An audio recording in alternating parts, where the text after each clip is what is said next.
शुरू करते हाँ। उस रिंकू का जन्मदिन भी है और मालका ने बहुत रहमत की है। एक रिंकू की बेटी ते कितने जरा खड़ जाना उठ के इस बच्ची ते इन्होंने बेनती की सी तो मालक की रहमत नाल ਇਹਦਾ ਵੀਜ਼ਾ ਲੱਗਿਆ है कैनेडा का और 9 तरीक में बाहर भी जाना है। इसलिए ਇਹਦੀ भी एक ना बड़ी इच्छा सी कि बाहर जाने तो पहले मैं सत्संग घर च जरूर करवाना है। इसलिए देखो मालका ने तो रहमत की, ਇਹਦਾ ਬਾਹਰਲਾ ਕੰਮ भी बनया, उधरों रिंकू का जन्मदिन भी है और ये सत्संग यानी तीन खुशियां का आनंद लैन वास्ते ਅਸੀਂ ਅੱਜ ਇੱਥੇ ਇਕੱਠੇ ਹੋਏ ਹਾਂ। और फिर ये भी कहना चाहांगे कि इन्हां दी इक्को ही सी कि मालको असीं शुकराने का सत्संग करवाना है कि शुकराना करना अपने मालिक का कि मालका ने बच्ची ते रहमत की है या मालिक की किरपा नाल कित्थे सी असीं, यानी जिद्दां कहावत है ना कखां तो लखां तक ले आंदा कि कित्थे सी असीं और अज साडे मालका ने सानूं कित्थे बिठाया है। और एक गल होर कहांगे कि जिद्दां ही प्यार विश्वास रखोगे तो हाले तो बहुत अगे लैके जाना है। ये तो कुछ भी है नहीं उहदे सामने, क्योंकि जिद्दी कि उहदी रहमत है ना, अगर वो देखा जाए तो जिद्दां हमेशा दस्सिया जाता है कि इंसान उत्थे तक सोच भी नहीं सकता जिथे साडे मालिक सानूं लिजा के खड़ा कर दिंदे हैं। इसलिए अगर इंसान अपने अंदर एक विश्वास एक यकीन रखे तो इन्हां दी सिचुएशन नूं देखदे ना सानूं एक बड़ा प्यारा किस्सा याद आ गया हज़रत निज़ामुद्दीन औलिया और अमीर खुसरो दा। क्योंकि तुहानूं पता ही है कि निज़ामुद्दीन औलिया जिन्हां नूं महबूबे इलाही कहा जाता सी और हज़रत अमीर खुसरो जिहड़े अपने मुर्शद नाल इन्ना इश्क करते सी, इन्नी मुहब्बत करते सी कि अपने मुर्शद की एक जुत्ती की खातर उन्होंने अपने 80 ऊंट जो कि धन दौलत नाल लदे हुए सी वो उस भिखारी नूं दे दिते जिहदे कोल मुर्शद की जुत्ती सी। एक किस्सा कई बार सत्संग दस्सिया है, पर इत्थे किस्सा याद आ रहा सानूं उन्हां दा एक बड़ा प्यारा। एक दिन हज़रत निज़ामुद्दीन औलिया बैठे सी, क्योंकि जिस तरह से जिक्र किया ना कि अगर इंसान अपने मुर्शद नाल प्यार करता है, अपने मालिक ते विश्वास रखता है, तो फिर इंसान नूं जीवन च कोई कमी कोई तोट कोई घाट कदी आंदी नहीं है। और जीवन च खुशियां किद्दां आंदियां है, जीवन च सफलता किद्दां आंदी है, उहदे बारे ना ये छोटे जे किस्से तो पता लगेगा। एक दिन हज़रत निज़ामुद्दीन औलिया अपने कुछ प्यारियां विच इदां ही बैठे हुए सी और उत्थे हज़रत अमीर खुसरो भी बैठे सी। शाम का समा जो बैठे हुए हैं तो बैठे बैठिया हज़रत निज़ामुद्दीन औलिया ने एक सवाल पूछे अपने प्यारियां नूं। और किहड़ा सवाल पूछया जरा गौर करने वाली गल है। हज़रत निज़ामुद्दीन औलिया ने अपने सेवकां नूं अपने प्यारियां नूं सवाल पूछया कि प्यारिओ दसो कि खुशियां नाल जिंदगी जीण वास्ते किहड़ी चीज़ दा होना जरूरी है। खुशियां नाल जिंदगी जीण वास्ते आनंद नाल जिंदगी जीण वास्ते किहड़ी चीज़ दा होना जरूरी है। तो उस वेले हर एक जिहड़ा भी उत्थे प्यारा बैठा सी ना उन्हें अपनी अपनी समझ के मुताबिक जवाब दिता। किसी ने कहा जी कि जिंदगी च जरूरी है ये हवा, अगर साह लवांगे तो फिर ही जिंदगी का असीं मजा ले सकते हैं। किसी ने कहा जरूरी है ये सर, किसी ने कहा जरूरी है ये अखां, किसी ने कहा जरूरी है ये कन जिहदे नाल असीं आवाज़ सुनते हैं। यानी हरेक ने अपनी अपनी समझ के मुताबिक जवाब दिते। पर हज़रत अमीर खुसरो चुप करके बैठे हुए सी। तो निज़ामुद्दीन औलिया ने उधर नूं देखिया और कहा खुसरो तुम ही कुछ बोल कि तैनूं की लगता है कि जिंदगी खुशी नाल जीण वास्ते किस चीज़ का होना जरूरी है। तो उस वेले हज़रत अमीर खुसरो ने अपने एक शेर के अंदर ना गल कही की किया। हज़रत अमीर खुसरो ने यह गल समझ लैनी कि सानू जिंदगी जीण वास्ते किहड़ी चीज़ की जरूरत है। अपने जीवन नूं अगर खुशियां नाल असीं जीना चाहते हैं, आनंद नाल अगर असीं जीना चाहते तो किहड़ी चीज़ का साडे जीवन च होना जरूरी है।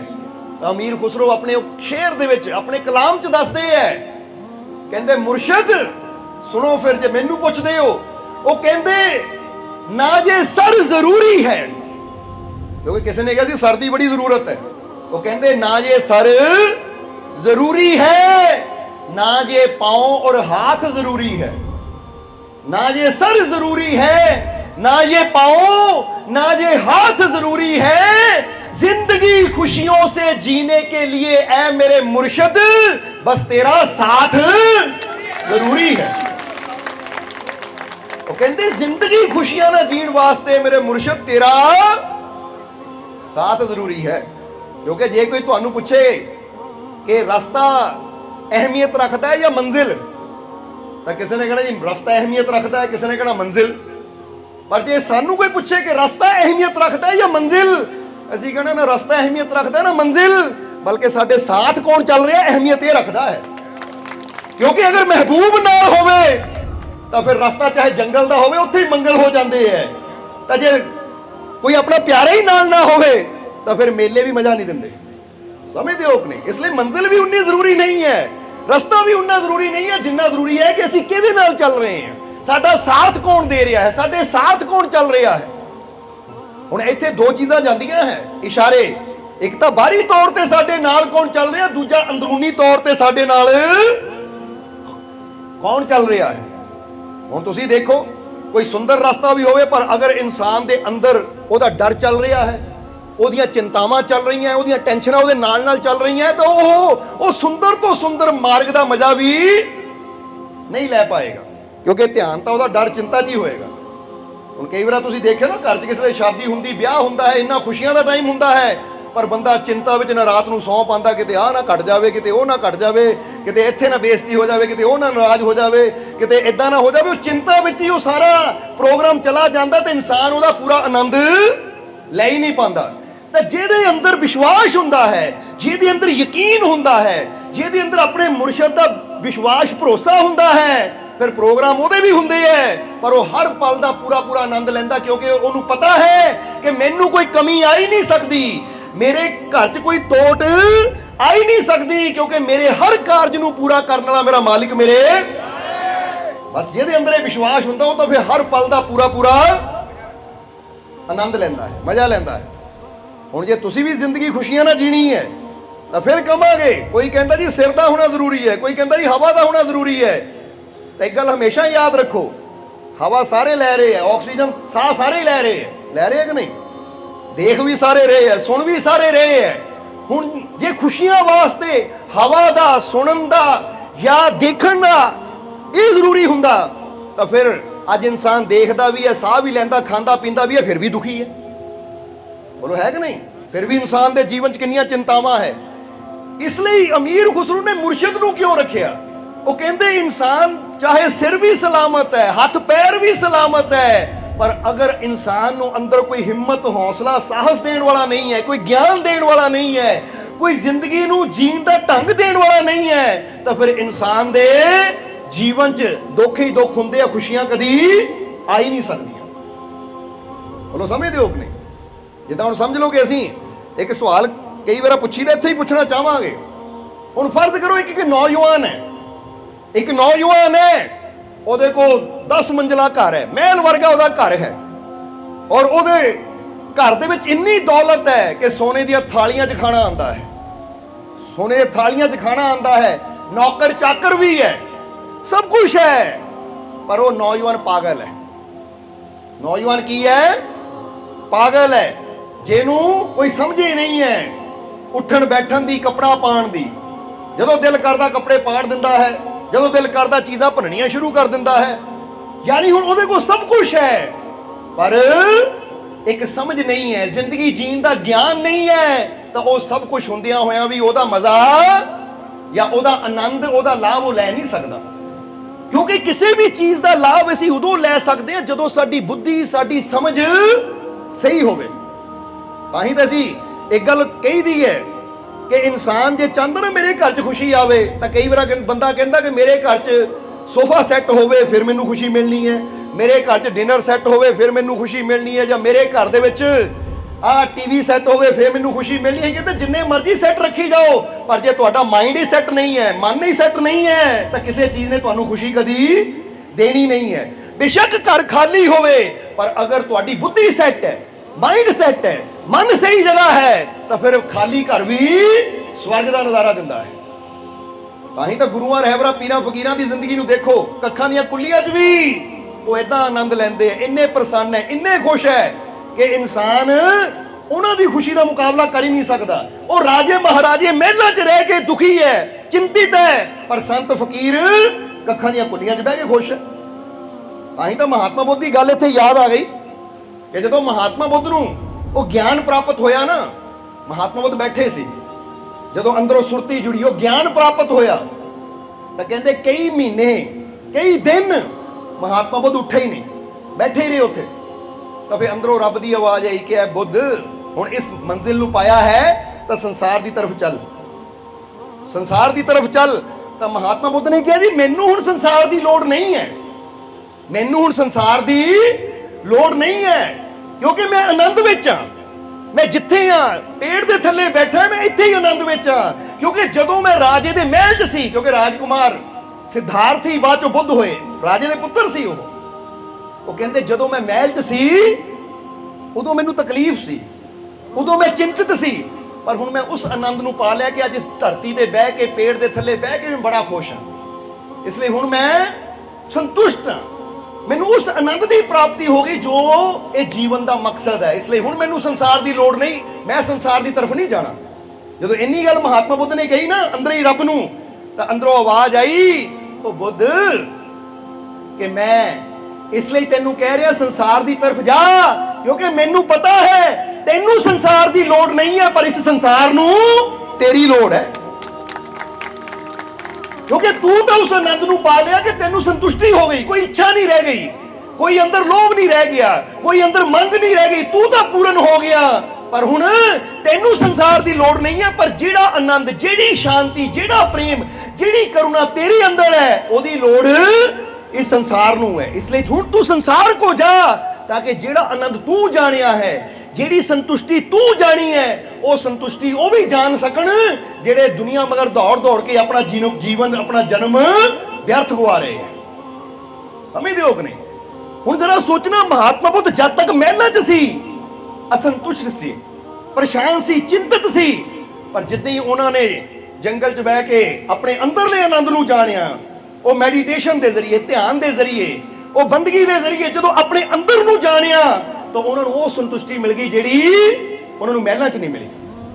ਇੱਥੋਂ ਪਤਾ ਕੀ ਲੱਗਦਾ ਹੈ ਕਿ ਖੁਸ਼ੀ ਨਾਲ ਜ਼ਿੰਦਗੀ ਜੀਣ ਵਾਸਤੇ, ਜਿੱਦਾਂ ਹੀ ਕਈ ਵਾਰ ਦੱਸੀ ਨਾ, ਬਾਹਰਲੇ ਪਦਾਰਥ ਸਾਡੀ ਜ਼ਰੂਰਤ ਹੈ, ਉਹਨੂੰ ਉੱਥੇ ਰੱਖੋ। ਬੋਲੋ ਸਮਝਦੇ ਹੋ ਕਿ ਨਹੀਂ? ਪਰ ਜੇ ਖੁਸ਼ੀ ਜੀਵਨ 'ਚ ਚਾਹੀਦੀ ਹੈ ਤਾਂ ਖੁਸ਼ੀ ਤੁਹਾਨੂੰ ਪਦਾਰਥਾਂ ਨੇ ਨਹੀਂ ਦੇਣੀ। ਖੁਸ਼ੀ ਤੁਹਾਨੂੰ ਉਦੋਂ ਮਿਲਣੀ ਹੈ ਜਦੋਂ ਆਪਣੇ ਅੰਦਰ ਬੈਠੀ ਉਸ ਸ਼ਕਤੀ ਨੂੰ ਸਮਝੋਗੇ, ਆਪਣੇ ਅੰਦਰ ਬੈਠੀ ਉਸ ਤਾਕਤ ਨਾਲ ਜੁੜੋਗੇ, ਆਪਣੇ ਅੰਦਰ ਬੈਠੀ ਉਹ ਸ਼ਕਤੀ ਜਿਹਨੂੰ ਪਰਮਾਤਮਾ, ਪ੍ਰਭੂ, ਪਰਮ ਪਿਤਾ, ਭਗਵਾਨ, ਈਸ਼ਵਰ, ਅੱਲਾ, ਵਾਹਿਗੁਰੂ ਕਈਆਂ ਨਾਮਾਂ 'ਚ ਜਿਹਨੂੰ ਯਾਦ ਕੀਤਾ ਜਾਂਦਾ, ਉਹ ਸ਼ਕਤੀ ਤੁਹਾਡੇ ਕਿੱਥੇ ਬੈਠੀ ਹੈ? ਅੰਦਰ। ਇਸ ਲਈ ਮਹਾਤਮਾ ਬੁੱਧ ਨੇ ਜਦੋਂ ਅੰਦਰੋਂ ਉਸ ਨੂੰ ਜਾਣਿਆ, ਤਾਂ ਫਿਰ ਉਹਨਾਂ ਨੂੰ ਉਹ ਆਨੰਦ ਦੀ ਪ੍ਰਾਪਤੀ ਹੋਈ ਕਿ ਉਹਨਾਂ ਨੇ ਕਿਹਾ ਕਿ ਹੁਣ ਮੈਨੂੰ ਕਿਸੇ ਚੀਜ਼ ਦੀ ਲੋੜ। ਤਾਂ ਅੱਜ ਇਨਸਾਨ ਨੂੰ ਪੁੱਛ ਲਓ, ਇੱਕ ਰਾਜੇ ਨੂੰ ਪੁੱਛ ਲਓ ਜੋ ਕਿ ਕਰੋੜਾਂ ਦਾ ਸਵਾਮੀ ਹੈ, ਕਿਸੇ ਚੀਜ਼ ਦੀ ਲੋੜ ਹੈ? ਉਹ ਕਹਿੰਦਾ ਹਾਲੇ ਮੈਨੂੰ ਹੋਰ ਲੋੜ ਹੈ, ਹਾਲੇ ਮੈਨੂੰ ਹੋਰ ਬੜਾ ਰਾਜਿਆ ਚਾਹੀਦਾ, ਹਾਲੇ ਮੈਨੂੰ ਹੋਰ ਸੋਨਾ ਚਾਹੀਦਾ, ਹੋਰ ਹੀਰੇ ਚਾਹੀਦੇ ਹੈ। ਯਾਨੀ ਉਹਦੇ ਕੋਲ ਇੰਨਾ ਹੁੰਦਿਆਂ ਹੋਇਆ ਵੀ, ਜੇ ਤਾਂ ਗੁਰਬਾਣੀ ਕਹਿੰਦੇ ਨਾ, ਸਗਲ ਸ੍ਰਿਸ਼ਟ ਕਾ ਰਾਜਾ ਦੁਖੀਆ ਹਰ ਕਾ ਨਾਮ ਜਪਤ ਹੋਏ। ਤਾਂ ਹੁਣ ਜਰਾ ਆਪ ਸੋਚੋ, ਅੱਜ ਰਾਜਾ ਤਾਂ ਹਰ ਕੋਈ ਬਣਨਾ ਚਾਹੁੰਦਾ ਹੈ, ਅੱਜ ਇਨਸਾਨ ਪਦਾਰਥ ਤਾਂ ਹਰ ਕੋਈ ਚਾਹੁੰਦਾ ਹੈ, ਪਰ ਜਿਹੜੀ ਚੀਜ਼ ਨਾਲ ਜੁੜ ਕੇ ਜੀਵਨ 'ਚ ਖੁਸ਼ੀਆਂ ਆਣੀਆਂ ਹੈ, ਜਿਹਦੇ ਬਾਰੇ ਗੁਰੂਆਂ ਰਹਿਬਰਾਂ ਨੇ ਇਸ਼ਾਰਾ ਕੀਤਾ ਹੈ ਕਿ ਹਰ ਕਾ ਨਾਮ ਜਪਤ ਹੋਏ। ਹੁਣ ਅਸੀਂ ਇਹ ਪੜ੍ਹਦੇ ਵੀ ਹਾਂ, ਸੁਣਦੇ ਵੀ ਹਾਂ ਕਿ ਹਰੀ ਦਾ ਨਾਮ ਜਪ ਕੇ ਜਾਂ ਹਰੀ ਨਾਲ ਜੁੜ ਕੇ ਹੀ ਸਾਡੇ ਜੀਵਨ 'ਚ ਖੁਸ਼ੀਆਂ ਆਣੀਆਂ ਹੈ। ਤਾਂ ਜ਼ਰਾ ਸੱਚ ਦੱਸਿਓ, ਉਹਦੇ ਨਾਲ ਜੁੜਨ ਦੀ ਕੋਸ਼ਿਸ਼ ਕੌਣ ਕਰਦਾ ਹੈ? ਜ਼ਰਾ ਸੋਚੋ, ਸਮਝੋ। ਇਹੀ ਇਨਸਾਨ ਦੇ ਨਾ ਦੁੱਖਾਂ ਦਾ, ਇਨਸਾਨ ਦੀਆਂ ਪਰੇਸ਼ਾਨੀਆਂ ਦਾ ਕਾਰਨ ਬਣ ਜਾਂਦਾ ਹੈ ਕਿ ਠੀਕ ਹੈ ਅਸੀਂ ਦੁਨਿਆਵੀ ਜੋ ਸਾਡੀਆਂ ਡਿਊਟੀਆਂ ਨੇ ਉਹ ਪੂਰੀਆਂ ਕਰਨੀਆਂ ਹੈ, ਪਰ ਜੇ ਜੀਵਨ 'ਚ ਸੁੱਖ ਲੈਣਾ ਹੈ, ਜੀਵਨ 'ਚ ਕਾਮਯਾਬੀ ਲੈਣੀ ਹੈ, ਤਾਂ ਜਿੱਦਾਂ ਹੁਣ ਸਮਝ ਲਓ ਇੱਕ ਨੌਜਵਾਨ ਜੌਬ ਕਰਦਾ ਹੈ, ਆਫਿਸ ਜਾਂਦਾ ਹੈ, ਚਾਹੇ ਉਹ ਬੈਂਕ ਦੀ ਹੈ, ਚਾਹੇ ਕੋਈ ਸਰਕਾਰੀ ਨੌਕਰੀ ਹੈ, ਉਹ ਨੌਕਰੀ ਕਰਦਾ ਹੈ, ਨੌਕਰੀ ਕਰਨਾ ਉਹਦੀ ਡਿਊਟੀ ਹੈ। ਪਰ ਅਗਰ ਉਹ ਫਿਟਨੈਸ ਚਾਹੁੰਦਾ ਹੈ ਕਿ ਮੈਂ ਫਿੱਟ ਵੀ ਰਵਾਂ, ਤਾਂ ਉਹ ਜੌਬ ਨੇ ਉਹਨੂੰ ਫਿਟਨੈਸ ਨਹੀਂ ਦੇਣੀ, ਉਹ ਫਿਟਨੈਸ ਉਹਨੂੰ ਜਿਮ ਨੇ ਦੇਣੀ ਹੈ, ਯੋਗਾ ਨੇ ਦੇਣੀ ਹੈ, ਐਕਸਰਸਾਈਜ਼ ਕਰਨ ਨਾਲ ਮਿਲਣੀ ਹੈ। ਹੁਣ ਡਿਊਟੀ ਕਰਨਾ ਯਾਨੀ ਨੌਕਰੀ ਕਰਨਾ ਉਹਦੀ ਇੱਕ ਜ਼ਿੰਮੇਵਾਰੀ ਹੈ, ਪਰ ਜਿਹਨੂੰ ਫਿਟਨੈਸ ਚਾਹੀਦੀ ਹੈ ਤਾਂ ਉਹਨੂੰ ਪਤਾ ਹੈ ਕਿ ਜੌਬ ਜਾਂ ਆਫਿਸ ਦੀ ਕੁਰਸੀ ਤੇ ਬਹਿ ਕੇ ਮੈਂ ਫਿੱਟ ਨਹੀਂ ਹੋਣਾ, ਫਿੱਟ ਹੋਣ ਵਾਸਤੇ ਮੈਨੂੰ ਐਕਸਟਰਾ ਟਾਈਮ ਕਸਰਤ ਕਰਨ ਨੂੰ, ਐਕਸਰਸਾਈਜ਼ ਕਰਨ ਨੂੰ, ਦੌੜਨ ਨੂੰ, ਰਨਿੰਗ ਕਰਨ ਨੂੰ, ਮਿਹਨਤ ਕਰਨ ਨੂੰ ਦੇਣਾ ਹੀ ਪੈਣਾ ਹੈ, ਉਹਦੇ ਨਾਲ ਮੈਂ ਫਿੱਟ ਹੋ ਸਕਦਾ ਹਾਂ। ਇਹੀ ਚੀਜ਼ ਕਿ ਇਹ ਕੰਮਕਾਰ ਕਰਨੇ, ਪਰਿਵਾਰ ਦੀ ਜ਼ਿੰਮੇਵਾਰੀ ਸੰਭਾਲਣਾ, ਇਹ ਸਾਡੀ ਜ਼ਿੰਮੇਵਾਰੀ ਹੈ। ਪਰ ਜੇ ਅਸੀਂ ਜੀਵਨ 'ਚ ਆਨੰਦ ਚਾਹੁੰਦੇ ਹਾਂ, ਖੁਸ਼ੀਆਂ ਚਾਹੁੰਦੇ ਹਾਂ, ਤਾਂ ਇਹ ਖੁਸ਼ੀ ਸਾਨੂੰ ਐਕਸਟਰਾ ਟਾਈਮ ਕੱਢਣਾ ਪੈਣਾ ਮੈਡੀਟੇਸ਼ਨ ਵਾਸਤੇ, ਸਿਮਰਨ ਵਾਸਤੇ, ਕਿਉਂਕਿ ਉੱਥੇ ਬਹਿ ਕੇ ਹੀ ਸਾਡੀ ਤਾਰ ਸੁੱਖਾਂ ਦੇ ਦਾਤੇ ਨੇ ਜੁੜਨੀ ਹੈ ਕਿ ਅਸੀਂ ਦੁਨਿਆਵੀ ਤਾਂ ਕੰਮ ਕਰਨਾ ਹੀ ਹੈ। ਤਾਂ ਜਦੋਂ ਸਿਮਰਨ ਤੇ ਬੈਠਾਂਗੇ, ਮੈਡੀਟੇਸ਼ਨ ਕਰਾਂਗੇ ਤਾਂ ਸਾਡੇ ਅੰਦਰਲਾ ਜੋ ਆਨੰਦ ਹੈ ਨਾ ਉਹ ਵਧੇਗਾ। ਔਰ ਜਦੋਂ ਜੀਵਨ 'ਚ ਆਨੰਦ ਆਏਗਾ ਤਾਂ ਤੁਸੀਂ ਜਿਹੜਾ ਵੀ ਕੰਮ ਕਰੋਗੇ ਉਹ 'ਚ ਆਨੰਦ ਹੀ ਹੋਏਗਾ। ਜਿਹੜਾ ਵੀ ਤੁਹਾਡੇ ਸੰਪਰਕ 'ਚ ਆਏਗਾ ਉਹ ਵੀ ਖੁਸ਼ ਹੁੰਦਾ ਚਲਾ ਜਾਏਗਾ। ਸਮਝਦੇ ਹੋ ਕਿ ਨਹੀਂ? ਹੁਣ ਜੇ ਬੰਦਾ ਕਵੇ ਕਿ ਕੰਮ ਕਰਦੇ ਆਂ, ਕੰਮਕਾਰ 'ਚ ਹੀ ਕੰਮ ਵੀ ਕਰਨਾ ਹੈ ਪਰ ਮੈਂ ਧਿਆਨ ਕਰ ਨਹੀਂ ਸਕਦਾ, ਮੇਰੇ ਜੀਵਨ 'ਚ ਖੁਸ਼ੀ ਆਵੇ, ਤਾਂ ਕੰਮ ਕਰਨ ਨਾਲ ਤੇਰੇ ਜੀਵਨ 'ਚ ਪੈਸਾ ਆ ਜਾਏਗਾ, ਕੱਪੜਾ ਆ ਜਾਏਗਾ, ਭੋਜਨ ਆ ਜਾਏਗਾ, ਮਕਾਨ ਆ ਜਾਏਗਾ। ਪਰ ਮਕਾਨ, ਕੱਪੜਾ, ਪੈਸਾ ਇਹ ਤੇਰੇ ਜ਼ਰੂਰਤਾਂ ਤਾਂ ਪੂਰੀਆਂ ਕਰ ਸਕਦਾ ਹੈ, ਪਰ ਤੇਰੇ ਜੀਵਨ 'ਚ ਆਨੰਦ ਉਦੋਂ ਹੀ ਆਣਾ ਜਦੋਂ ਤੂੰ ਉਹ ਟਾਈਮ ਕੱਢੇਗਾ ਜਦੋਂ ਮੈਂ ਆਨੰਦ ਦੇ ਦਾਤੇ ਨਾਲ ਜੁੜ ਸਕਾਂ। ਇਸ ਲਈ ਜੇ ਜੀਵਨ 'ਚ ਅਸੀਂ ਖੁਸ਼ੀ ਚਾਹੁੰਦੇ ਹਾਂ, ਜਰਾ ਹੁਣ ਗੌਰ ਕਰਨਾ ਕਿ ਤੁਸੀਂ ਜੀਵਨ 'ਚ ਚਾਹੁੰਦੇ ਕੀ ਹੈ। ਪਹਿਲਾਂ ਤਾਂ ਇਹ ਗੱਲ ਥੋੜਾ ਜਿਹਾ ਪੁੱਛ ਲਈਏ ਤੁਹਾਨੂੰ, ਕਿਉਂਕਿ ਜੇ ਤਾਂ ਤੁਸੀਂ ਕੱਪੜਾ ਹੀ ਚਾਹੁੰਦੇ ਹੋ ਕਿ ਬਸ ਮੈਨੂੰ ਕੱਪੜਾ ਹੀ ਚਾਹੀਦਾ ਹੈ, ਫਿਰ ਚਾਹੇ ਮੈਂ ਦੁਖੀ ਰਵਾਂ, ਰੋਂਦਾ ਰਵਾਂ, ਪਿੱਟਦਾ ਰਵਾਂ, ਬਸ ਕੀਮਤੀ ਕੱਪੜਾ ਮਿਲ ਜਾਵੇ। ਮੈਨੂੰ ਕੀਮਤੀ ਭੋਜਨ ਚਾਹੀਦਾ ਹੈ, ਫਿਰ ਚਾਹੇ ਮੈਂ ਹਰ ਵੇਲੇ ਹਾਏ ਹਾਏ ਕਰੀ ਜਾਵਾਂ। ਜੇ ਤਾਂ ਇਹੀ ਤੁਹਾਡੀ ਗੋਲ ਹੈ, ਇਹੀ ਮਕਸਦ ਹੈ, ਫਿਰ ਤਾਂ ਠੀਕ ਹੈ ਭਾਈ। ਪਰ ਜੇ ਤੁਸੀਂ ਚਾਹੁੰਦੇ ਹੋ ਕਿ ਜੀਵਨ 'ਚ ਆਨੰਦ ਹੋਵੇ, ਖੁਸ਼ੀ ਹੋਵੇ, ਜੀਵਨ 'ਚ ਇੱਕ ਮਜ਼ਾ ਹੋਵੇ ਜ਼ਿੰਦਗੀ ਜੀਣ ਦਾ, ਕਿ ਹਰ ਵੇਲੇ ਮੈਂ ਜਿੱਧਰ ਵੀ ਜਾਵਾਂ, ਹਾਲਾਤ ਜਿੱਦਾਂ ਦੇ ਮਰਜ਼ੀ ਹੋਣ, ਪਰ ਮੇਰੇ ਅੰਦਰ ਇੱਕ ਕਿੱਦਾਂ ਦੀ ਖੁਸ਼ੀ ਹੋਵੇ ਕਿ ਬਾਹਰਲੇ ਹਾਲਾਤਾਂ ਦਾ ਮੇਰੇ ਅੰਦਰਲੀ ਖੁਸ਼ੀ ਤੇ ਕੋਈ ਪ੍ਰਭਾਵ ਪਵੇ ਹੀ ਨਾ। ਤਾਂ ਫਿਰ ਸਾਨੂੰ, ਅਗਰ ਉਹ ਚਾਹੁੰਦੇ ਹਾਂ ਅਸੀਂ, ਤਾਂ ਫਿਰ ਸਾਨੂੰ ਉਹਦੇ ਵਾਸਤੇ ਐਕਸਟਰਾ ਕੁਝ ਕਰਨਾ ਪਏਗਾ, ਫਿਰ ਕੁਝ ਮਿਹਨਤ ਵੀ ਕਰਨੀ ਪਏਗੀ। ਸਮਝ ਆ ਰਹੀ ਕਿ ਨਹੀਂ ਸਾਡੀ ਗੱਲ? ਹੁਣ ਉਹਨੂੰ ਹੀ ਗੁਰੂ ਰਹਿਬਰ ਕਹਿੰਦੇ ਕਿ ਸਵੇਰ ਸਵੇਰੇ ਉੱਠ ਕੇ, ਕਿਉਂਕਿ ਇੱਥੇ ਅਸੀਂ ਜਾਂ ਗੁਰੂਆਂ ਰਹਿਬਰਾਂ ਨੇ ਇਹ ਨਹੀਂ ਕਿਹਾ ਕਿ ਤੁਸੀਂ ਵੀ ਮਹਾਤਮਾ ਬੁੱਧ ਦੀ ਤਰ੍ਹਾਂ ਜੰਗਲਾਂ ਚਲੇ ਜਾਓ ਘਰ ਪਰਿਵਾਰ ਨੂੰ ਛੱਡ ਕੇ। ਨਹੀਂ, ਅਸੀਂ ਕੁਝ ਨਹੀਂ ਛੱਡਣਾ। ਬਸ ਅਸੀਂ ਆਪਣੀ ਰੂਟੀਨ ਦੇ ਵਿੱਚ ਮੈਡੀਟੇਸ਼ਨ ਨੂੰ, ਪ੍ਰਭੂ ਦੀ ਬੰਦਗੀ ਨੂੰ, ਸਿਮਰਨ ਨੂੰ ਜਾਂ ਸਤਸੰਗ ਨੂੰ ਸ਼ਾਮਿਲ ਕਰਨਾ ਹੈ।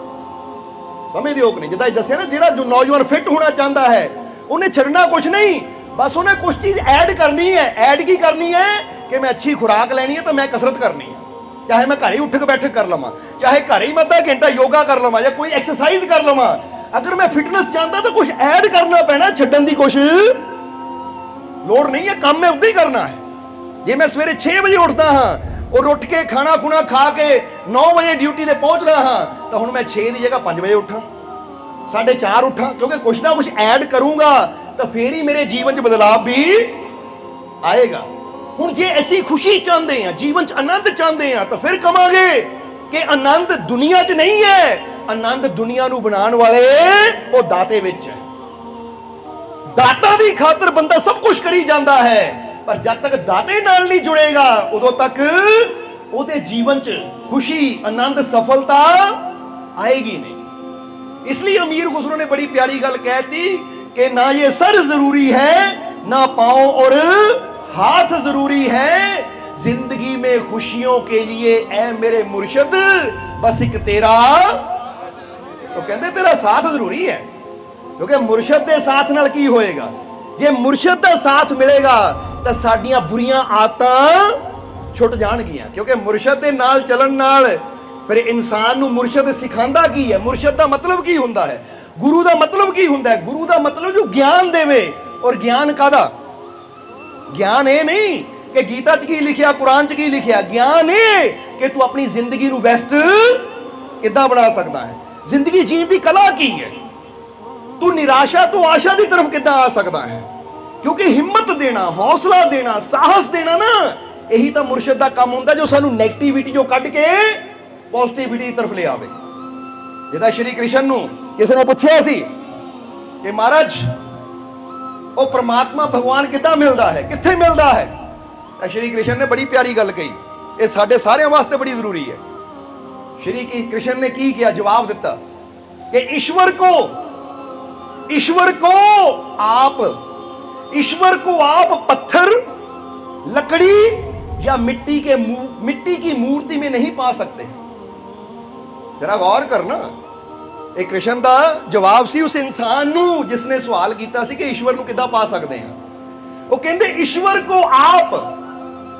ईश्वर को आप पत्थर, लकड़ी या मिट्टी की मूर्त में नहीं पा सकते, अपनी सोच को सकारात्मक कीजिए, वो आपको मिल जाएगा।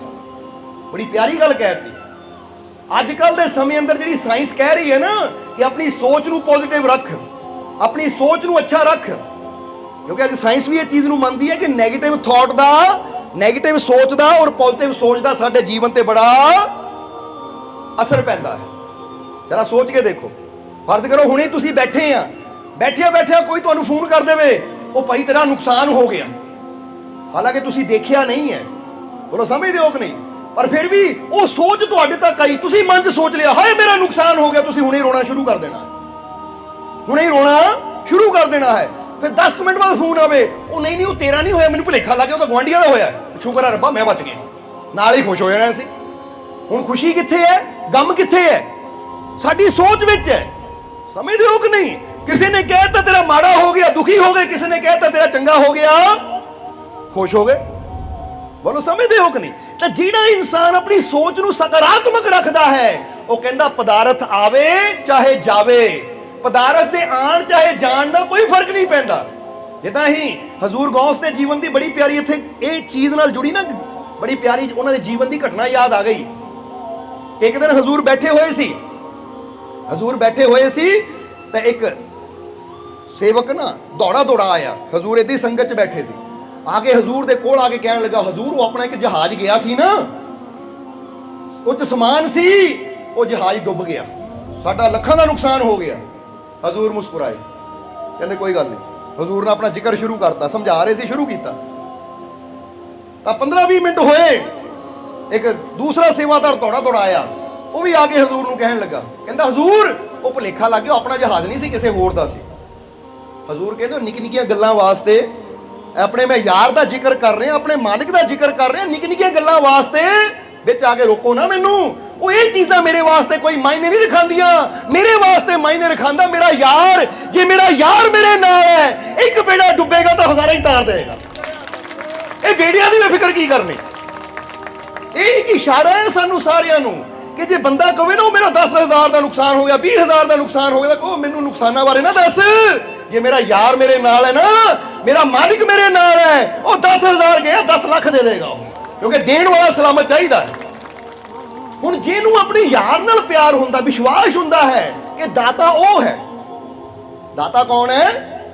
ਦਾਤਾ ਉਹ ਮੇਰਾ ਮਾਲਿਕ ਹੈ, ਉਹ ਮੇਰਾ ਪਰਮਾਤਮਾ ਹੈ, ਦਾਤ ਦੇਣ ਵਾਲਾ। ਤਾਂ ਜੇ ਦਾਤਾ ਸਲਾਮਤ ਹੈ ਤਾਂ ਇਦਾਂ ਦੀਆਂ ਚੀਜ਼ਾਂ ਆਉਂਦੀਆਂ ਜਾਂਦੀਆਂ ਰਹਿੰਦੀਆਂ। ਇਹਨਾਂ ਦੀ ਫਿਕਰ ਵਿੱਚ ਮੈਂ ਆਪਣੇ ਯਾਰ ਨੂੰ ਕਿਉਂ ਭੁੱਲਾਂ, ਜਾਂ ਆਪਣੇ ਯਾਰ ਦੇ ਨਾਲ ਜੁੜੀ ਤਾਰ ਨੂੰ ਕਿਉਂ ਤੋੜਾਂ, ਜੇ ਚਿੰਤਾ ਕਿਉਂ ਕਰਾਂ, ਜਦ ਦੇਣ ਵਾਲਾ ਮੇਰੇ ਨਾਲ ਹੈ ਤਾਂ ਮੈਨੂੰ ਕੋਈ ਚਿੰਤਾ। ਜਿੱਦਾਂ ਇੱਥੇ ਅਸੀਂ ਇੱਕ ਗੱਲ ਸੁਣਾਈ ਦੀ ਗੁਲਾਬ ਦੇ ਪੌਦੇ ਦੀ, ਪਰ ਇੱਥੇ ਵੀ ਸੁਣਾਉਣਾ ਚਾਹਾਂਗੇ। ਇੱਕ ਵਾਰ ਨਾ ਇੱਕ ਕਹਾਣੀ ਸਾਨੂੰ ਗਿਆਨ ਦੇਣ ਵਾਸਤੇ ਬਣਾਈ ਗਈ ਹੈ ਕਿ ਇੱਕ ਵਾਰ ਇੱਕ ਗੁਲਾਬ ਦਾ ਪੌਦਾ ਫੁੱਲਾਂ ਨਾਲ ਭਰਿਆ ਹੋਇਆ ਸੀ, ਲਾਲ ਲਾਲ ਗੁਲਾਬ ਉੱਤੇ ਲੱਗੇ ਹੋਏ ਸੀ, ਬੜੇ ਬੜੇ ਗੁਲਾਬ ਲੱਗੇ ਹੋਏ ਸੀ ਕਿ ਇੱਕ ਆਦਮੀ ਆਇਆ ਟੋਕਰੀ ਲੈ ਕੇ। ਸਾਹਮਣੇ ਇੱਕ ਫਕੀਰ ਬੈਠੇ ਸੀ ਪੇੜ ਦੇ ਥੱਲੇ, ਜੋ ਗੁਲਾਬ ਦੇ ਪੌਦੇ ਨੂੰ ਦੇਖ ਰਹੇ ਸੀ ਕਿ ਪੌਦਾ ਕਿੰਨਾ ਸੁੰਦਰ ਹੈ, ਕਿੰਨੇ ਸੋਹਣੇ ਸੋਹਣੇ ਫੁੱਲ ਇੱਥੇ ਲੱਗੇ ਹੈ। ਤਾਂ ਫਕੀਰ ਬੈਠੇ ਨਾ ਦੇਖ ਰਹੇ ਹੈ ਕਿ ਇੱਕ ਆਦਮੀ ਆਇਆ, ਉਹਨਾਂ ਕੱਲਾ ਕੱਲਾ ਫੁੱਲ ਤੋੜ ਕੇ ਟੋਕਰੀ 'ਚ ਪਾਣਾ ਸ਼ੁਰੂ ਕਰ ਦਿੱਤਾ। ਉਹ ਫੁੱਲ ਤੋੜਦਾ, ਟੋਕਰੀ 'ਚ ਰੱਖੀ ਜਾਂਦਾ ਹੈ। ਜਿੰਨੇ ਫੁੱਲ ਲੱਗੇ ਹੋਏ ਸੀ ਉਸ ਪੌਦੇ ਤੇ, ਉਹਨਾਂ ਸਾਰੇ ਫੁੱਲ ਤੋੜ ਕੇ ਟੋਕਰੀ 'ਚ ਪਾ ਲਏ। ਜਦੋਂ ਪੌਦਾ ਖਾਲੀ ਹੋ ਗਿਆ, ਉਹ ਟੋਕਰੀ ਲੈ ਕੇ ਚਲਾ ਗਿਆ। ਫਕੀਰਾਂ ਨੇ ਦੇਖਿਆ ਕਿ ਹੁਣੇ 10 ਮਿੰਟ ਪਹਿਲਾਂ ਪੌਦਾ ਫੁੱਲਾਂ ਨਾਲ ਭਰਿਆ ਸੀ, ਪਰ ਹੁਣ ਸਾਰਾ ਪੌਦਾ ਹੀ ਖਾਲੀ ਹੋ ਗਿਆ। ਸਾਰਾ ਪੌਦਾ ਖਾਲੀ ਹੋ ਗਿਆ, ਸਾਰੇ ਫੁੱਲ ਤੋੜ ਕੇ ਲੈ ਗਿਆ ਉਹ। ਪਰ ਜਦੋਂ ਪੌਦੇ ਨੂੰ ਦੇਖਿਆ ਤਾਂ ਪੌਦਾ ਪਹਿਲਾਂ ਵੀ ਜਦੋਂ ਫੁੱਲ ਲੱਗੇ ਸੀ ਤਾਂ ਵੀ ਝੂਮ ਰਿਹਾ ਹੈ, ਤਾਂ ਪੌਦਾ ਹੁਣ ਵੀ ਉਦਾਂ ਹੀ ਝੂਮ ਰਿਹਾ ਹੈ। ਉਹ ਫਕੀਰ ਕਹਿੰਦੇ ਕਮਾਲ ਦੀ ਗੱਲ ਹੈ, ਜਦੋਂ ਫੁੱਲ ਲੱਗੇ ਸੀ ਉਦੋਂ ਵੀ ਖੁਸ਼, ਉਹ ਹੁਣ ਸਾਰੇ ਫੁੱਲ ਲੈ ਕੇ ਚਲਾ ਗਿਆ ਉਹ ਆਦਮੀ। ਐਸੀ ਤਾਂ ਸੋਚਿਆ ਸੀ ਪੌਦਾ ਦੁਖੀ ਹੋਏਗਾ ਕਿ ਮੇਰੇ ਸਾਰੇ ਫੁੱਲ ਤੋੜ ਕੇ ਲੈ ਗਿਆ, ਫਿਰ ਵੀ ਖੁਸ਼ ਹੈ। ਫਕੀਰ ਕਹਿੰਦੇ ਰਾਜ ਕੀ ਇਹਦੀ ਖੁਸ਼ੀ ਦਾ। ਫਕੀਰ ਗਏ ਉਸ ਪੌਦੇ ਦੇ ਕੋਲ ਔਰ ਜਾ ਕੇ ਪੌਦੇ ਕੋਲ ਬਹਿ ਕੇ ਪਿਆਰ ਨਾਲ ਉਹਦੇ ਪੱਤਿਆਂ ਤੇ ਹੱਥ ਫੇਰ ਕੇ ਪੁੱਛਣ ਲੱਗੇ ਕਿ ਇਹ ਗੁਲਾਬ ਦੇ ਪੌਦੇ ਇੱਕ ਜਵਾਬ ਦੇ ਮੇਰੇ ਸਵਾਲ ਦਾ। ਪੌਦੇ 'ਚੋਂ ਆਵਾਜ਼ ਆਈ, ਹੈ ਫਕੀਰ ਪੁੱਛ ਕੀ ਤੇਰਾ ਸਵਾਲ ਹੈ। ਤਾਂ ਉਹਨਾਂ ਨੇ ਕਿਹਾ ਮੇਰੇ ਸਵਾਲ ਦਾ ਜਵਾਬ ਦੇ ਕਿ ਹੁਣੀ ਥੋੜੀ ਦੇਰ ਪਹਿਲਾਂ ਤੂੰ ਫੁੱਲਾਂ ਨਾਲ ਭਰਿਆ ਸੀ ਔਰ ਮੈਂ ਬੈਠਾ ਦੇਖ ਰਿਹਾ ਸੀ, ਤੂੰ ਬੜਾ ਖੁਸ਼ ਸੀ, ਪਰ ਇੱਕ ਆਦਮੀ ਆਇਆ, ਦੇਖਦਿਆਂ ਦੇਖਦਿਆਂ ਉਹਨਾਂ ਤੇਰੇ ਸਾਰੇ ਫੁੱਲ ਤੋੜ ਲਏ, ਤੈਨੂੰ ਖਾਲੀ ਕਰ ਗਿਆ। ਇਸ ਲਈ ਤੇਰੀ ਡਾਲੀ ਤੇ ਇੱਕ ਵੀ ਫੁੱਲ ਹੈ ਨਹੀਂ, ਇਸ ਪੌਦੇ ਤੇ ਇੱਕ ਵੀ ਫੁੱਲ ਹੈ ਨਹੀਂ, ਤੈਨੂੰ ਖਾਲੀ ਕਰਕੇ ਚਲਾ ਗਿਆ। ਪਰ ਮੈਂ ਦੇਖ ਰਿਹਾ ਆ ਕਿ ਤੂੰ ਦੁਖੀ ਹੋਣ ਦੀ ਬਜਾਏ, ਪਰੇਸ਼ਾਨ ਹੋਣ ਦੀ ਬਜਾਏ, ਰੋਣ ਦੀ ਬਜਾਏ ਕਿ ਮੇਰੇ ਸਾਰੇ ਫੁੱਲ ਲੈ ਗਿਆ, ਤੂੰ ਫਿਰ ਖੁਸ਼ ਆ। ਬਸ ਇਹ ਤੇਰੀ ਖੁਸ਼ੀ ਦਾ ਰਾਜ ਜਾਣਨ ਮੈਂ ਤੇਰੇ ਕੋਲ ਆਇਆ ਕਿ ਤੇਰੀ ਖੁਸ਼ੀ ਦਾ ਰਾਜ ਕੀ ਹੈ। ਫੁੱਲ ਸੀਗੇ ਉਦੋਂ ਤੂੰ ਖੁਸ਼ ਸੀ, ਸਮਝ ਆਂਦੀ ਕਿ ਤੇਰੇ ਕੋਲ ਫੁੱਲ ਸੀ, ਪਰ ਹੁਣ ਫੁੱਲ चले गए, तू खाली है, फिर भी तू खुश है, ਇਹਦਾ ਰਾਜ ਕੀ ਹੈ? तो उसले फुल ने जो जवाब दिता ना, समझ लियो, अगर तुसी ये समझ लिया तो तुहाडी जीवन च भी खुशियां आ जाणगियां। जो पौधे ने जवाब दिता उस फकीर नूं की जवाब दिता पौधे ने? जदों फकीर ने पूछया कि फुल सीगे उदों तां खुश सी, समझ आंदी है कि फुल है, पर जदों फुल चले गए तू फिर भी खुश है, राज की है? तो फुल ने कहा, पौधे ने कहा, ऐ फकीर मेरी खुशी का राज ये है, तू मैनू देख के दुखी हो रहा कि यह सारे फुल लै गया, ये खाली हो गया, तू मैनू देख के दुखी हो रहा है क्योंकि तेरा ध्यान मेरे फुल्लां ते सी कि पहला फुल लगे सी, पौधा भरिया सी, हुण फुल चले गए, खाली हो गया, कोल कुछ नहीं रहा, इसलिए तू खुश भी सी जदों लगे सी, हुण दुखी भी हो गया क्योंकि तेरा ध्यान सी मेरे फुल्लां ते। पर मैं खुश हाँ, क्यों?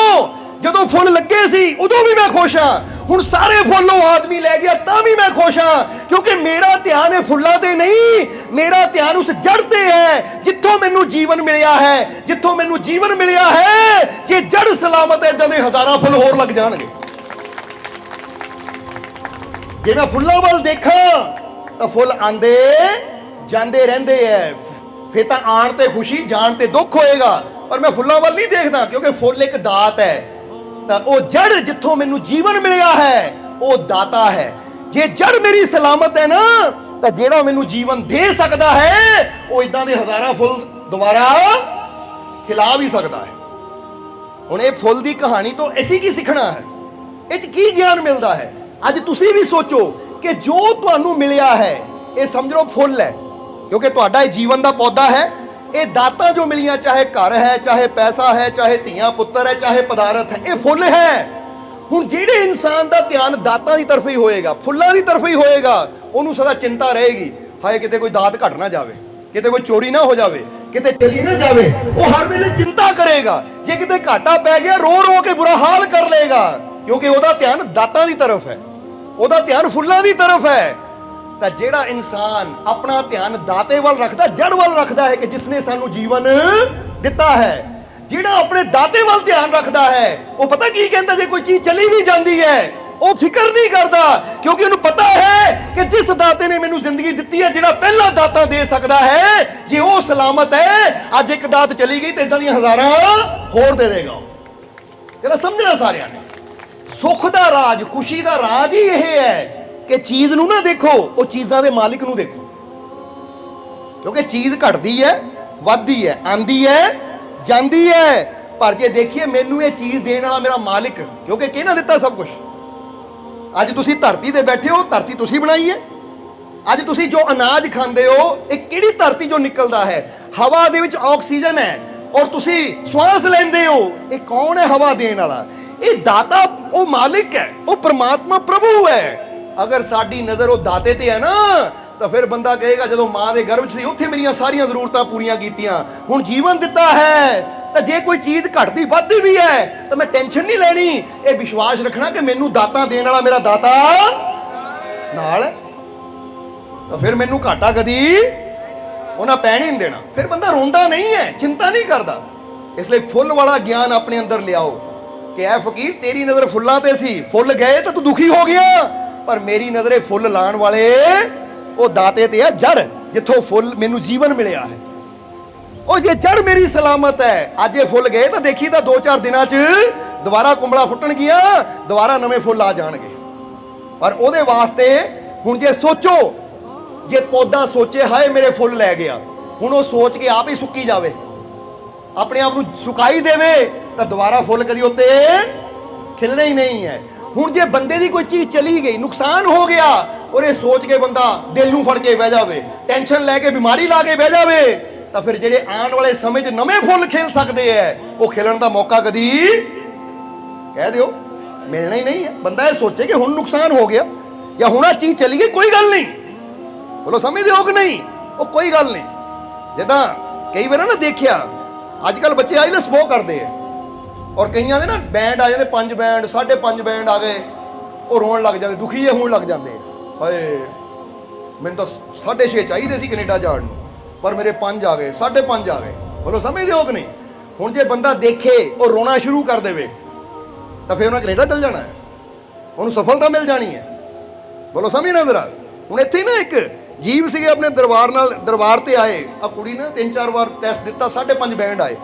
ਇਹ ਕਿਹਾ ਚਲੋ ਫਿਕਰ ਨਾ ਕਰੋ, ਹੁਣ ਨਿਰਾਸ਼ ਨਹੀਂ ਹੋਣਾ। ਹਿੰਮਤ ਹਾਰ ਕੇ ਬੈਠੀ ਸੀ ਉਹ ਬੱਚੀ, ਰਹਿਮਤ ਦਿੱਤੀ। ਇਹ ਕਿਹਾ ਫਿਕਰ ਨਾ ਕਰ, ਮਿਹਨਤ ਕਰ, ਨਿਰਾਸ਼ ਨਹੀਂ ਹੋਣਾ, ਹੁਣ ਮਾਲਕ ਦੀ ਰਹਿਮਤ ਤੇਰੇ ਨਾਲ ਹੈ। ਜਦੋਂ ਦੁਬਾਰਾ ਮਿਹਨਤ ਕੀਤੀ 7 ਬੈਂਡ ਆਏ ਉਹਦੇ। ਜਰਾ ਸਮਝਣਾ। ਸੋ ਦੱਸਣਾ ਕੀ ਚਾਹੁੰਦੇ ਐ ਅਸੀਂ ਕਿ ਜੇ ਸਾਡੇ ਜੀਵਨ 'ਚ ਕਿਤੇ ਹਾਰ ਹੋ ਜਾਵੇ ਤਾਂ ਰੋਣਾ ਨਹੀਂ ਹੈ, ਨਿਰਾਸ਼ ਨਹੀਂ ਹੋਣਾ, ਬਲਕਿ ਆਪਣੇ ਮਾਲਿਕ ਦੀ ਰਹਿਮਤ ਦਾ ਸਹਾਰਾ ਲੈ ਕੇ, ਵਿਸ਼ਵਾਸ ਦਾ ਸਹਾਰਾ ਲੈ ਕੇ ਦੁਬਾਰਾ ਐਸੀ ਕੋਸ਼ਿਸ਼ ਕਰਨੀ ਹੈ। ਔਰ ਜਦੋਂ ਇਨਸਾਨ ਕੋਸ਼ਿਸ਼ ਕਰਦਾ ਹੈ ਔਰ ਉਹਦੀ ਰਹਿਮਤ ਦਾ ਸਾਥ ਹੋਵੇ ਤਾਂ ਇਨਸਾਨ ਦੀ ਸੋਚ ਤੋਂ ਵੀ ਜ਼ਿਆਦਾ ਮਿਲਦਾ ਹੈ। 6.5 ਦੀ ਸੋਚ ਤੇ 7 ਲੈ ਗਏ ਮਾਲਕ। ਇਸ ਲਈ ਇੱਕ ਗੱਲ ਦਾ ਜਵਾਬ ਦੇਣਾ ਸਾਨੂੰ। ਤੁਸੀਂ ਰਮਾਇਣ ਤਾਂ ਸਾਰਿਆਂ ਨੇ ਸੁਣੀ ਵੀ ਹੋਏਗੀ, ਟੀਵੀ ਤੇ ਦੇਖੀ ਵੀ ਹੋਏਗੀ। ਕਹਿੰਦੇ ਰਮਾਇਣ ਵਿੱਚ ਰਾਵਣ ਦੀ ਸੈਨਾ ਖਿਲਾਫ ਕੌਣ ਲੜਿਆ ਸੀ? ਕੌਣ ਲੜਿਆ ਸੀ? ਬਾਂਦਰ ਲੜੇ ਸੀ ਨਾ। ਬਾਨਰ ਸੈਨਾ ਹੀ ਸੀ ਜਿਹਨੂੰ ਬਾਨਰ ਸੈਨਾ ਕਿਹਾ ਗਿਆ। ਇੱਧਰ ਰਿਸ਼ ਸੀ, ਜੰਬੰਤ ਵਰਗੇ ਰਿਸ਼ ਭਾਲੂ ਸੀ, ਬਾਨਰ ਸੀ, ਔਰ ਉਧਰ ਕਿੱਡੇ ਯੋਧਾਂ ਦੀ ਸੈਨਾ। ਹੁਣ ਜ਼ਰਾ ਗੌਰ ਕਰਨਾ, ਇੱਕ ਗੱਲ ਦਾ ਜਵਾਬ ਦੇਣਾ। ਹੁਣ ਫਰਜ਼ ਕਰੋ ਜੰਗਲ ਦੇ ਵਿੱਚ ਇੰਨੇ ਬਾਂਦਰ ਹੈ, ਹੁਣ ਬੰਦੇ ਤਾਂ ਬਾਂਦਰਾਂ ਦੀ ਲੜਾਈ ਹੋ ਜਾਵੇ ਤਾਂ ਕੀ ਉਮੀਦ ਰੱਖਦੇ ਆ ਕਿ ਬਾਂਦਰ ਜਿੱਤ ਜਾਣਗੇ? ਜਿੱਤ ਸਕਦੇ ਆ ਬਾਂਦਰ ਬੰਦੇ ਤੋਂ? ਨਹੀਂ ਜਿੱਤ ਸਕਦੇ ਨਾ। ਪਰ ਉੱਥੇ ਬਾਨਰ ਸੈਨਾ ਦੀ ਜਿੱਤ ਹੋਈ। ਹਾਲਾਂਕਿ ਅੱਗੇ ਕਿੱਡੇ ਕਿੱਡੇ ਵੱਡੇ ਸ਼ੂਰਵੀਰ ਯੋਧਾ ਸੀ ਜਿਨ੍ਹਾਂ ਨੇ ਬੜਾ ਬੜਾ ਤਪ ਕੀਤਾ ਸੀ। ਹੁਣ ਬਾਨਰ ਸੈਨਾ ਵੀ ਜਿੱਤ ਗਈ। ਕਿਉਂ? ਕਿਉਂਕਿ ਉਹਨਾਂ ਨੂੰ ਰਾਮ ਦਾ, ਗੁਰੂ ਦਾ ਸਾਥ ਮਿਲ ਗਿਆ। ਬੋਲੋ ਸਮਝਦੇ ਹੋ ਕਿ ਨਹੀਂ? ਹੁਣ ਜਦੋਂ ਮੁਰਸ਼ਦ ਦਾ ਸਾਥ ਮਿਲ ਜਾਂਦਾ ਹੈ, ਜਿੱਦਾਂ ਕਿਹਾ ਜਾਂਦਾ ਨਾ ਕਿ ਪਾਂਡਵਾਂ ਨੂੰ ਕ੍ਰਿਸ਼ਨ ਦਾ ਸਾਥ ਮਿਲ ਗਿਆ ਤਾਂ ਪਾਂਡਵਾਂ ਦੀ ਜਿੱਤ ਹੋਈ। ਬੋਲੋ ਸਮਝਦੇ ਹੋ ਕਿ ਨਹੀਂ? ਇਹ ਦੱਸਣਾ ਕੀ ਚਾਹੁੰਦੇ ਆ ਕਿ ਜਾਨਵਰ ਦੇ ਸਿਰ ਤੇ ਵੀ ਅਗਰ ਨਾ ਮੁਰਸ਼ਦ ਹੱਥ ਰੱਖ ਦੇਵੇ ਤਾਂ ਉਹਨੂੰ ਕੋਈ ਹਰਾ ਨਹੀਂ ਸਕਦਾ। ਤੁਸੀਂ ਤਾਂ ਫਿਰ ਵੀ ਇਨਸਾਨ ਹੋ, ਉਹ ਤੁਸੀਂ ਤਾਂ ਫਿਰ ਵੀ ਰੱਬ ਦੇ ਜੀਂਦੇ ਜਾਗਦੇ ਉਹਦੇ ਬਣਾਏ ਹੋਏ ਉਹਦਾ ਰੂਪ ਹੋ। ਕਿਉਂਕਿ ਕਹਿੰਦੇ ਬੰਦਾ ਰੱਬ ਦਾ ਰੂਪ ਹੈ। ਇਸ ਲਈ ਸ਼੍ਰੀ ਕ੍ਰਿਸ਼ਨ ਕਹਿੰਦੇ ਆਪਣੀ ਸੋਚ ਨੂੰ ਪੋਜ਼ਿਟਿਵ ਰੱਖ, ਕਿਉਂਕਿ ਸਾਨੂੰ ਪੋਜ਼ਿਟਿਵ ਹੀ ਕਹਿਣਾ ਪੈਣਾ। ਸਕਾਰਾਤਮਕ ਦਾ ਮਤਲਬ ਇਹ ਹੁੰਦਾ ਹੈ ਪੋਜ਼ਿਟਿਵ, ਅੱਛਾ ਸੋਚ ਕਿ ਮੇਰੀ ਕਦੀ ਹਾਰ ਨਹੀਂ ਹੋ ਸਕਦੀ, ਮੈਨੂੰ ਕੋਈ ਮੁਸ਼ਕਿਲ ਕਦੀ ਹਰਾ ਨਹੀਂ ਸਕਦੀ, ਮੈਂ ਹਰ ਮੁਸ਼ਕਿਲ ਚੋਂ ਬਾਹਰ ਨਿਕਲ ਸਕਦਾ ਹਾਂ ਕਿਉਂਕਿ ਮੇਰੇ ਅੰਦਰ ਉਹ ਮੇਰੇ ਪਿਤਾ ਦੀ ਸ਼ਕਤੀ ਹੈ, ਪ੍ਰਮਾਤਮਾ ਦੀ ਸ਼ਕਤੀ ਹੈ। ਆਪਣੀ ਸੋਚ ਨੂੰ ਸਕਾਰਾਤਮਕ ਰੱਖਾਂਗੇ ਤਾਂ ਪ੍ਰਮਾਤਮਾ ਜ਼ਰੂਰ ਮਿਲੇਗਾ। ਪਰ ਬੰਦਾ ਮਾਲਾ ਤਾਂ ਫੇਰੀ ਜਾਵੇ, ਮੈਂ ਜੀ ਸਾਰੀ ਰਾਤ ਬਹਿ ਕੇ ਮਾਲਾ ਫੇਰਦਾ ਆ, ਪਰ ਅੰਦਰ ਹੀ ਨੈਗੇਟਿਵਿਟੀ ਹੋਵੇ, ਓਏ ਮੇਰੇ ਜੀਵਨ 'ਚ ਖੁਸ਼ੀਆਂ ਨਹੀਂ ਆਣੀਆਂ, ਮੇਰੇ ਜੀਵਨ 'ਚ ਸਦਾ ਬੁਰਾ ਹੀ ਹੁੰਦਾ, ਮੇਰੀ ਕਿਸਮਤ ਹੀ ਮਾੜੀ ਹੈ, ਮੇਰਾ ਮੁਕੱਦਰ ਹੀ ਮਾੜਾ ਹੈ, ਮੇਰਾ ਇਹ ਮਾੜਾ, ਮੇਰਾ ਉਹ ਮਾੜਾ। ਬੋਲੋ ਸਮਝਦੇ ਹੋ ਕਿ ਨਹੀਂ? ਤਾਂ ਹੀ ਤਾਂ ਹਜ਼ਰਤ ਅਲੀ ਕਹਿੰਦੇ ਹੈ ਕਿ ਜਿਹੜੀ ਅੱਖ ਮੁਰਸ਼ਦ ਜਾਂ ਖੁਦਾ ਦੇ ਇਸ਼ਕ 'ਚ ਰੋਂਦੀ ਹੈ ਉਹਨੂੰ ਕਦੀ ਮੁਕੱਦਰ ਵਾਸਤੇ ਰੋਣ ਦੀ ਲੋੜ ਪੈਂਦੀ ਨਹੀਂ ਹੈ। ਹਜ਼ਰਤ ਅਲੀ ਕਹਿੰਦੇ ਮੁਕੱਦਰਾਂ ਤੇ ਉਹੀ ਰੋਂਦੇ ਐ ਜਿਨ੍ਹਾਂ ਦੇ ਅੰਦਰ ਖੁਦਾ ਜਾਂ ਮੁਰਸ਼ਦ ਦਾ ਇਸ਼ਕ ਨਾ ਹੋਵੇ। ਜਾਂ ਇਹਨੂੰ ਦੂਜੇ ਲਫ਼ਜ਼ਾਂ 'ਚ ਕਹਿ ਲਈਏ कि जिस दिल में खुदा और मुर्शिद की मोहब्बत रहती है उस दिल में चिंता या डर नहीं रहता। जरा हुण समझ लो, हुण तुसीं चेक करो तुहाडे दिल 'च की रहिंदा है। बंदा कह तां दिंदा मैनूं बड़ा प्यार अपने रब नाल, बड़ा यकीन है अपने रब ते, बड़ा प्यार है अपने गुरु मुर्शिद नाल, पर फिर भी डरदा है। आज ही कोई नींबू रख गया सी घर दे बाहर, आज ही फलाना ना कोई कोठे ते इट सिट गया सी साडे, आ फलाना जी चूरा पूरा इदां कर गया। ਉਹ ਕਮਾਲ ਦੀ ਗੱਲ ਹੈ, ਇਸ਼ਕ ਹੈ ਮੁਰਸ਼ਦ ਦੇ ਨਾਲ, ਉਹ ਪਰਮਾਤਮਾ ਦੇ ਨਾਲ, ਤਾਂ ਡਰਦੇ ਕਾਹਤੋਂ ਹੈ? ਆ ਨਾਰੀਅਲ ਤੋਂ ਡਰੀ ਜਾਂਦੇ, ਸੁਰਖੀ ਬਿੰਦੀਆਂ ਤੋਂ ਡਰੀ ਜਾਂਦੇ। ਕਈ ਕਹਿੰਦੇ ਮੇਰੇ ਘਰ ਦੇ ਬਾਹਰ ਕੋਈ ਸੁਰਖੀ ਬਿੰਦੀਆਂ ਨਾ ਸੈੱਟ ਜਿਹਾ ਰੱਖਿਆ, ਮੇਕਅਪ ਸੈੱਟ, ਇਹ ਚੰਗੀ ਗੱਲ ਹੈ, ਚੱਕ ਕੇ ਲਾਓ, ਦੁਕਾਨ ਤੋਂ ਜ਼ਰੂਰੀ ਖਰੀਦਣੀ ਹੈ, ਬਲਕਿ ਲਿਖ ਕੇ ਲਾ ਦਿਓ ਕਿ ਜਿਹੜਾ ਦਿਲ ਕਰੇ ਸੁਰਖੀ ਬਿੰਦੀ ਨਾ ਕਿਸੇ ਦੇ ਘਰ ਅੱਗੇ ਰੱਖਣ ਨੂੰ ਮੇਰੇ ਘਰ ਅੱਗੇ ਰੱਖੋ। ਭਾਈ ਇਹ ਜ਼ਿਆਦਾ ਕੋਈ ਰੱਖੇਗਾ ਤਾਂ ਚੰਗੀ ਗੱਲ ਹੈ, ਫਾਇਦਾ ਤੁਹਾਡਾ ਹੀ ਹੈ ਨਾ, 15 20 100 50 ਬਚੇਗਾ ਹੀ। ਉਹੀ ਸੁਰਖੀ ਬਿੰਦੀ ਨੂੰ ਇਸਤੇਮਾਲ ਕਰੋ, ਆਨੰਦ ਲਓ ਜ਼ਿੰਦਗੀ ਦਾ। ਜੇ ਨਹੀਂ ਇਸਤੇਮਾਲ ਕਰਨੀ ਦੁਕਾਨ ਤੇ ਵੇਚ ਦੋ ਚੱਕ ਕੇ, 10 20 ਆਏਗਾ ਹੀ ਕੁਛ ਨਾ ਕੁਛ। ਡਰਨਾ ਕਿਉਂ ਹੈ ਅਸੀਂ? ਉਹ ਜਿਨ੍ਹਾਂ ਦਿਲਾਂ 'ਚ ਮੁਰਸ਼ਦ ਦਾ ਜਾਂ ਖੁਦਾ ਦਾ ਜਾਂ ਪਰਮਾਤਮਾ ਪ੍ਰਭੂ ਦਾ ਪਿਆਰ ਵਿਸ਼ਵਾਸ ਹੁੰਦਾ ਹੈ ਨਾ, ਉਹ ਇਦਾਂ ਦੀਆਂ ਚੀਜ਼ਾਂ ਤੋਂ ਨਹੀਂ ਡਰਦੇ। ਪਰ ਬੰਦਾ ਕਹਿ ਦਿੰਦਾ ਹੈ ਮੈਨੂੰ ਆਪਣੇ ਰੱਬ ਤੇ ਨਾਲ ਬੜਾ ਪਿਆਰ ਹੈ, ਮੈਨੂੰ ਰੱਬ ਤੇ ਪੂਰਾ ਵਿਸ਼ਵਾਸ ਹੈ, ਤਾਂ ਮਾੜੀਆਂ ਮਾੜੀਆਂ ਗੱਲਾਂ ਤੋਂ ਡਰਦਾ ਹੈ। ਤਾਂ ਫਿਰ ਇੱਥੋਂ ਪਤਾ ਕੀ ਲੱਗਦਾ ਹੈ कि जिस दिल में खुदा और मुर्शद की मोहब्बत रहती है उस दिल में डर और फिक्र नहीं रहती। हुण जे तुहाडे अंदर अज भी डर है, अज भी फिक्र है, क्योंकि साडे कोल तां बेनती आंदियां रहिंदियां, कोई पानी डोल गया साडे घर दे मोरे, कोई आ फलानी चीज़ रख गया साडे घर दे मोरे, कोई इदां रख गया साडे घर दे मोरे। कमाल दी गल है, सानू तां अज वो शायद इत्थे